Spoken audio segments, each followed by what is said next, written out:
துரு, உங்களுக்கெல்லாம் இந்த துருவை எப்போ தெரியும்னு தெரியலை. நான் பார்த்தது இந்த உலகம்னு 99 பார்த்தேன் நான் வீட்டில். சினிமா எவ்வளோ விசித்திரமானது அப்படின்றத இந்த ஸ்டேஜை வச்சு என் மைண்டுக்குள்ளே ஓட்டி பார்க்குறேன் நான். அவங்க அப்பாவும் நானும் ரொம்ப நெருங்கிய நண்பர்கள். அது யாருக்குமே தெரியாது. சினிமாவில் எங்கேயுமே அதை பற்றி நாங்கள் பேசிக்கிட்டதுமே கிடையாது. அவருடைய உழைப்பு என்னன்னு பக்கத்தில் இருந்து பார்த்தவன் நான். சேது படத்தில் டே 1லேருந்து பூஜையிலேருந்து ரிலீஸ் வரைக்கும் பார்த்தவன் நான். சேது வெற்றிக்கு அப்புறமும் பக்கத்தில் இருந்து பார்த்தவன் நான். அப்போல்லாம் துருவை போய் பாருங்க, 2 வயசு இருக்குமா துரு அப்போது 99ல் 2 வயசுலலாம் 3 வயசு. பெசன் நகர் வீட்டில் எதையாவது கேட்டால் அடம் பிடிச்சிக்கிட்டே இருப்பாப்புல. நான் தான் தூக்கிட்டு போவேன் கடைக்கு வாயான்னு.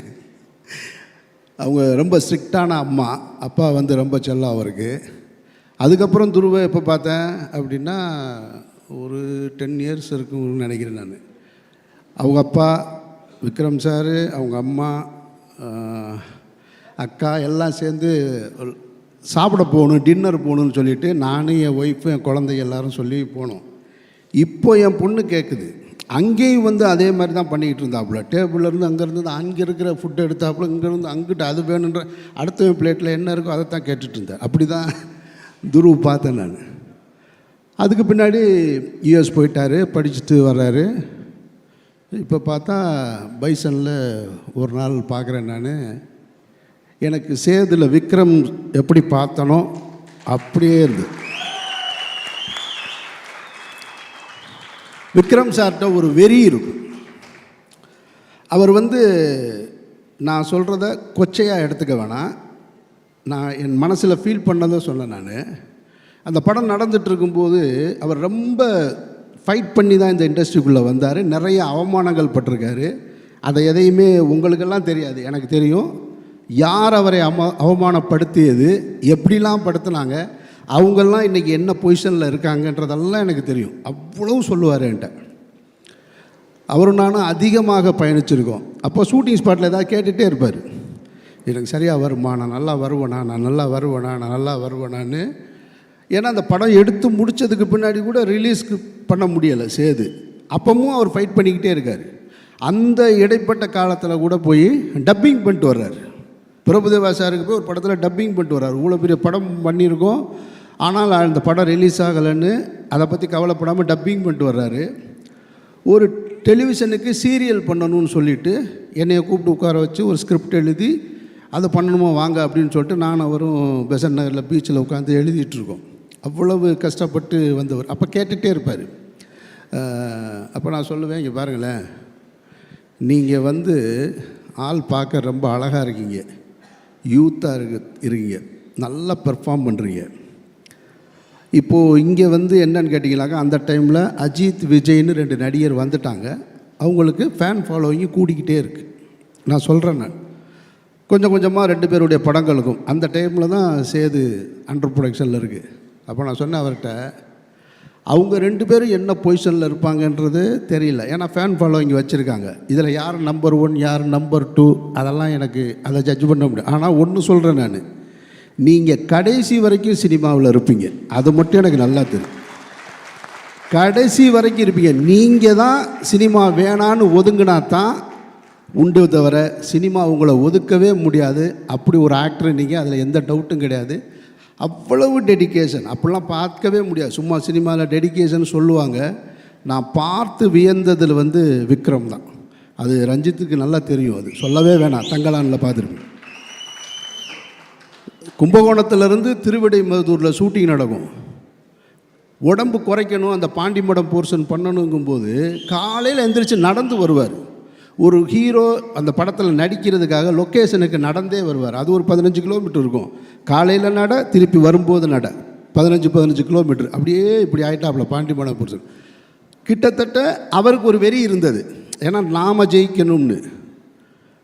துருவுக்கு அது தேவையில்லை, ஏன்னா அப்பா பெரிய ஸ்டார். ஆனால் துருவுக்கிட்டையும் அது இருக்கிறத நான் பார்த்தேன். நான் உங்கள்கிட்டையும் பார்த்தேன் நான். அவ்வளவு, ஏன்னா அவர் படித்ததுக்கும் ஸ்டூடெண்ட்டு மாதிரி எந்திரிச்சு நின்றுட்டு அவ்வளவு எனக்கு ஆச்சரியமாக இருக்குது. யூஎஸில் படிச்சுட்டு அங்கேருந்து வந்து மாரி செல்வராஜ் லொக்கேஷன்லாம் உங்களுக்கெல்லாம் தெரியும்ல. அவர் என்ன ஊட்டிலையும் கொடைக்கானலும் எடுப்பார். அது ஒரு காடு, பொட்டக்காடு, எங்கே முள் இருக்குது எது இருக்குன்னு தெரியாது. அதில் கொண்டு வந்துக்கிட்டு அதுவும் கொடுக்குற காஸ்டியூம் இருக்குல்ல, அந்த கைலியை பார்த்தா எப்படா கிளியிருன்ற மாதிரியே இருக்கும். அதை கொண்டு வந்து அந்த லொக்கேஷன்லேயே கொண்டு வந்து அப்படியே நின்று மாற்றிட்டு அந்த சகதிக்குள்ளேயும் மண்ணுக்குள்ளேயும் அந்த அது என்னது எரிக்கிற இடம் மயானக்கரையில் எனக்கும் அவருக்கும் எந்த காம்பினேஷனும் கிடையாது படத்தில். நான் ஒரு சின்ன கேரக்டர் தான் பண்ணியிருக்கேன். நான் நின்று பார்த்துட்ருக்கேன். நான் அப்போ பார்க்க எனக்கு வாய்ப்பு கிடைச்சது. அப்போ எனக்கு தெரிஞ்சது, நான் துருவோட முதல் 2 படமும் பார்த்துருக்கேன். துரு எப்படி வந்து விக்ரம் சார் பிதாமகனில் கிடைச்சது துருவுக்கு இந்த படத்திலே கிடச்சிருச்சுன்னு நான் நினைக்கிறேன். நான் அப்படி தான் நான் ஃபீல் பண்ணுறேன். எனக்கு ஆச்சரியம், என்னடா நம்ம தூக்கிட்டு கடைக்கு தூக்கிட்டு போன பிள்ளையோடு நடிச்சிட்ருக்கோம். பரவாயில்ல, சினிமா புதுசாக நிறையா சொல்லித்தருதுன்னு. வாழ்த்துக்கள் துரு, வாழ்த்துக்கள். அப்புறம் இந்த படத்தில் வந்து எனக்கு சொன்னாங்க நிறைய பேர் கோஸ்டார் என்னென்ன. எனக்கு அப்படிலாம் கோஸ்டார்னு இந்த படத்தில் யாருமே கிடையாது. எங்குழுந்து அவங்க ரெஜிஸா சொல்லும்போது சொன்னாங்க, எனக்கு அருமையான நண்பர் கிடச்சிட்டாங்க அனுபமா கூட தான் ஒரே ஒரு சீன் இருக்குது. எனக்கு ஒரு சீன் அவங்களோட அந்த பொண்ணு அவங்க வந்து அவங்களோட மலையாள படம்லாம் பார்த்துருக்கேன் நான். இப்போ கூட ஒரு படம் ட்ரெய்லர் வந்திருக்கு, செம்மையாக ரொம்ப அழகாக ஸ்டைலிஷாக. ஆனால் இந்த படத்தில் பார்த்தீங்கன்னா, உட்காருங்க ப்ளீஸ், இந்த படத்தில் பார்த்தீங்கன்னா வேறு ஒரு டைமென்ஷன். அதில் என்னென்னா அப்படின்னா நம்மளை ஒரு மாதிரி அரட்டிடுச்சு. அப்படி பண்ணிகிட்டு இருக்கும்போதே டக்குன்னு அப்படி கண்ணிலேருந்து கண்ணீர் வருது. என்னடா இந்த பொண்ணு கிளிசரின் போட்டு அழுகுதா, கிளிசரின் போடாமல் அழுகுதான்னா பிரமாதப்படுத்திடுச்சு. நான் ஒரு டைலாக் பேசணும், என் டைலாக் முடிஞ்சதுக்கப்புறம் அவங்க இது பண்ணணும். டைலாக்கே இல்லை, அந்த பர்ஃபார்மன்ஸ்லேயே ரியாக்ஷன், அதுக்கான பதிலை சொல்லி முடிச்சிட்டாங்க. ரொம்ப நான் ரசித்தேன் உண்மையிலேயே, அன்றைக்கி நான் ரசித்து பார்த்தேன். வாழ்த்துக்கள் அதெல்லாம் அவ்வளவு இது.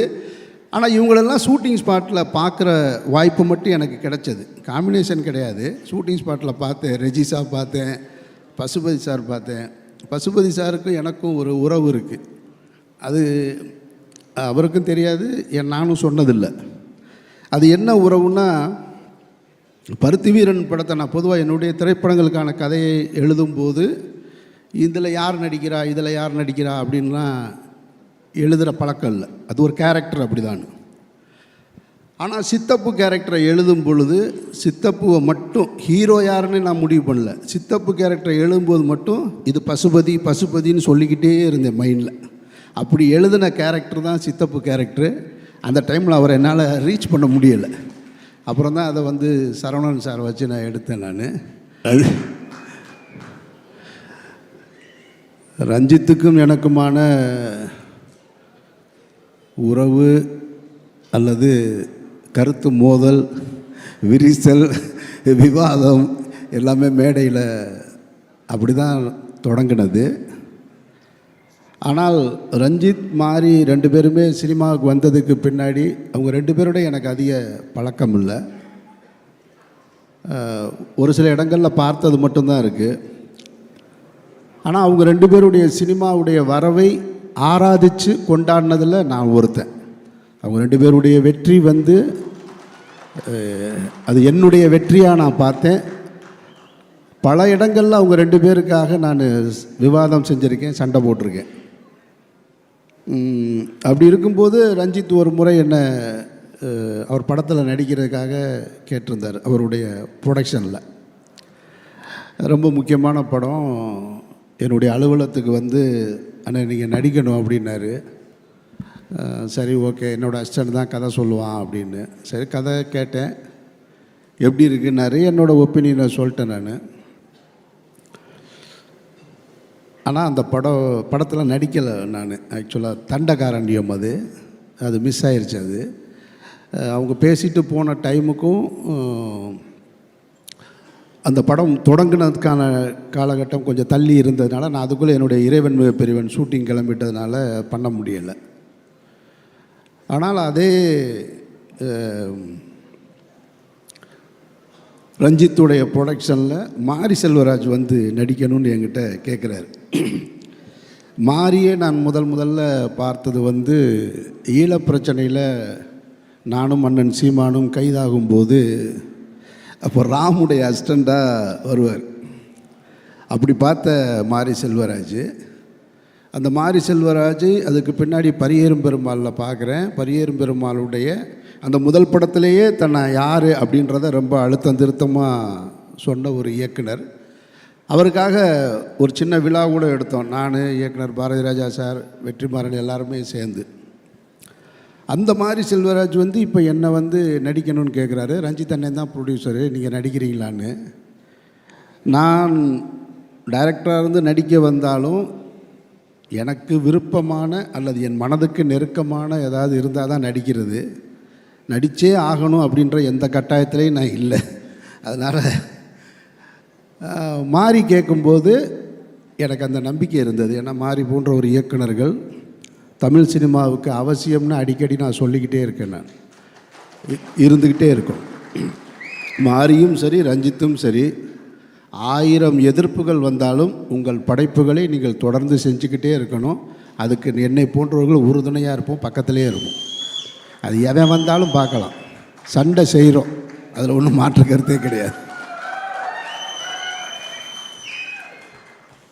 அப்போ மாறி கேட்டு கதை சொன்னார். கதை சொன்ன உடனே அவர் ஒரு கதை சொன்னார். சொல்லிவிட்டு இது நீங்கள் பண்ணால் நல்லாயிருக்கும் சார்னார். சரியாக வருமா மாறின்னு? சரியாக வரும் சார், பண்ணுங்கள் சார்னார். சரி ஓகே பண்ணலாம் மாதிரி அப்படின்ட்டு. அப்புறம் போயிட்டு திருப்பி ஒரு 2-3 வாரம் கழித்து வந்தார். 2-3 வாரம் கழித்து வந்துட்டு, சார் நான் சொன்னேன், ரஞ்சித் அண்ணன்ட்ட பேசினேன், அப்புறம் பார்த்தேன், அது எப்படி இருந்தால் நல்லா இருக்குமாடா, இன்னும் கொஞ்சம் அதை மாற்றுடான்னு சொன்னார் அப்படின்னு. திருப்பி வந்தார். திருப்பி வந்து எதையோ மாற்றிருக்கேன் அப்படின்னு சொன்னார். நானும் அப்போ அப்படியா சரின்னு கேட்டுக்கிட்டேன். அவர் முதல்ல என்ன சொன்னார்ன்றது என் மைண்டில் இல்லை, ரெண்டாவது என்ன சொன்னார்ன்றது என் மைண்டில் இல்லை. நான் நடிக்கணும்னு முடிவு எடுத்துட்டேன். இப்போ வெற்றிமாறன் கேட்ட உடனே எப்படி நடிக்கணும்னு ஒத்துக்கிட்டேனோ அதுபோல் மாறி கேட்ட உடனே நடிக்கணும்னு நான் ஒத்துக்கிட்டேன். அவ்வளோதான். அது என் மைண்டில் ஏறிடுச்சு. அவர் என்ன சொல்கிறாரு சொல்லலைன்றதெல்லாம் அப்புறமா அந்த படப்பிடிப்பு தொடங்கும்போது சில பிரச்சனைகளில் அப்போ நான் இல்லை. அப்புறம் படப்பிடிப்பு ஸ்டார்ட் ஆயிடுச்சு. திரும்ப ரொம்ப நாள் கழிச்சு ஒரு தடவை ஃபோன் பண்ணுறாரு. சார் என்ன சார் போகலாமா சார் அப்படின்னாரு. என்ன மாதிரி விளாட்றீங்களா நீங்கன்னு? நீங்கள் எப்போது ஜனவரி பிப்ரவரியில் கேட்டீங்க, இப்போ திடீர்னு வந்துடுறீங்க, நீங்கள் ஷூட்டிங் போயிட்டீங்கன்னு கேள்விப்பட்டேன். சார் இல்லை சார், அது அப்படியே தான் இருக்குது, நீங்கள் தான் வரணும், நீங்கள் தான் நடிக்கணும் அப்படின்னாரு. சரி மாதிரி வர்றேன் மாதிரி அப்படின்னு. அப்படி தான் மாறி கூட இந்த படத்தில் நான் ஜாயின்ட் ஆகிட்டேன். இப்போ அவர் ஒரு டைரக்டரு. அந்த படத்தோட கதை பிகினிங்லேருந்து எண்டு வரைக்கும் அவருக்கு தெரியும், சேஞ்சஸ் தெரியும், எல்லாருக்குமே அப்படி தான். அப்போ என் படத்தை கேட்டிங்கன்னா எனக்கு தெரியும். நான் அவர் சொன்ன எந்த கதையும் எனக்கு ஞாபகம் இல்லை. அந்த கேரக்டர் மற்ற விஷயங்கள் மட்டும்தான் ஞாபகம் இருக்குது. ஸ்பாட்டில் என்ன பண்ணுவாப்புலன்னா மாறி நான் அந்த கதையை முழுசாக ஞாபகம் வச்சுருக்கிற மாதிரியே நினச்சி சொல்லுவாப்புல. சார் அந்த இருக்குல்ல சார், அந்த சீன் அது இருக்குல்ல, அதுக்கடுத்து இதுவும் பாப்புல. நானும் தெரிஞ்ச மாதிரி சரி சரி சொல்லுங்கள் எதுவுமே எனக்கு ஞாபகம் இல்லை. மாறி என்ன சொன்னாரோ அதை செஞ்சுருக்கேன் நான், அவ்வளவுதான். இந்த படத்தில் எப்படி வட சென்னையில் அந்த ராஜன் கேரக்டருக்கான வெற்றிமாறனை சேருமோ, இந்த பாண்டியராஜனுக்கு ஏதாவது ஒன்று வந்ததுன்னா அது மாரி செல்வராஜுக்கு தான் போயிடுச்சு. அது எனக்கு அதுக்கு எந்த தொடர்பும் இல்லை.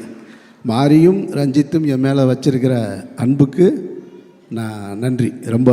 ஏன்னா மாரி நான் எப்போ எமோஷனலாக ஆகிற ஆள் கிடையாது, நான் ரொம்ப ஸ்ட்ராங்கான ஒரு ஆள். மாரி அதை சொல்லும்போது அவர் எதிர்பார்த்ததை விட கூடுதலாக அந்த கேரக்டர் பண்ணியிருக்கேன், நான் பண்ணியிருக்கேன்னாரு.